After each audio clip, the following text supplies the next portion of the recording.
L'épopée de la bande à Jean-Paul Loth commence en mars 82 face à l'Argentine de Guillermo Vilas. Victoire 3-2 dans une ambiance surchauffée et hostile. Ça a été très très chaud. On avait un juge d'arbitre qui était un vilain mot, qui n'était pas bon parce qu'il n'avait pas de trip et il n'a jamais osé intervenir au bon moment. Quand les joueurs servaient, il y avait toujours ce qui arrive partout au Paraguay plus tard, etc.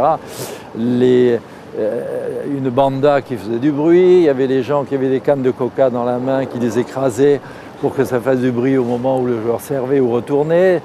Enfin, tout ça était très bien orchestré avec un public hostile. Donc on s'en est sorti par miracle, personne n'y croyait, mais enfin on a gagné. C'était une des étapes difficiles de l'année. Loth pense alors tenir peut-être une équipe solide. En juillet, la France accueille la Tchécoslovaquie à Roland-Garros. C'est Yannick Noah qui donne le point de la victoire au terme d'un match homérique et bouillant en 5-7 face à Ivan Lendl. Il y a eu un moment qui est terrible. Je ne suis pas très fier de ça, mais enfin ça a peut-être été un des tournants du match. C'est quand Lendl, pour la énième fois, gagne le point. Alors il s'avançait toujours vers le filet comme ça, avec un air excessivement dédaigneux, regarde Noah, et puis il s'en va en lui disant « bon voilà ». Et au changement de côté, alors Yannick, ça l'excite un peu, il sauve le jeu, et en changement de côté, je dis à Yann « écoute, tu peux pas laisser passer cette histoire-là, c'est insupportable, est-ce que tu entends de quoi il te traite à chaque fois qu'il fait un point et qu'il s'avance au filet ?»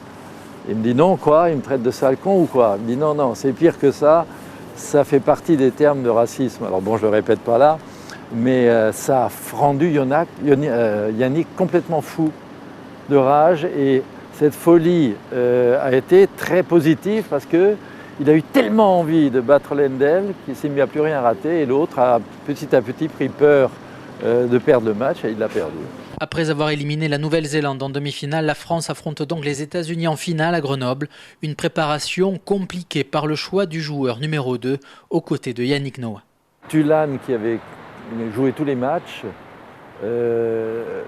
s'attendait à jouer la finale. Et Lecomte, pendant cette fin de saison, se met à jouer le plomb, quoi. Lecomte va à Linz, je l'accompagne, il gagne à Linz, en Autriche, en jouant vraiment bien. Derrière, on va à Stockholm, il gagne à Stockholm. Il gagne 2 tournois, dont un de très haut niveau à Stockholm. Donc, je me décide pour Lecomte. C'était compliqué, l'ambiance a été difficile parce qu'il sentait que ça ne serait pas forcément Tulane-Noah, que Lecomte il fulminait parce qu'il venait de gagner 2 tournois. Donc ça a été une sélection très compliquée. Pari perdu par Jean-Paul Loth car Lecomte sera battu par Dean Meyer et Noah avait subi la loi du numéro 1 mondial de l'époque, John McEnroe, lors du premier match. Le tournant de cette rencontre est la coupure d'un quart d'heure alors que Noah menait 2-7-1.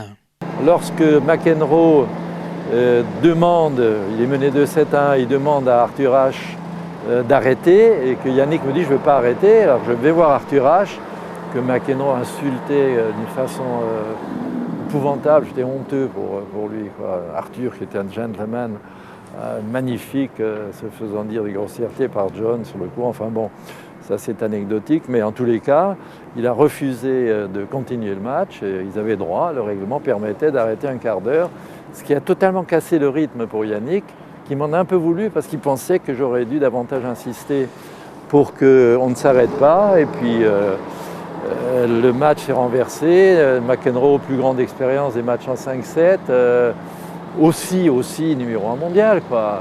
Pas évident. Enfin, Yannick était capable de le battre ce jour-là. Par contre, personne, Lecomte n'a pas pu toucher Gene Meyer du tout et le double, on l'a perdu normalement.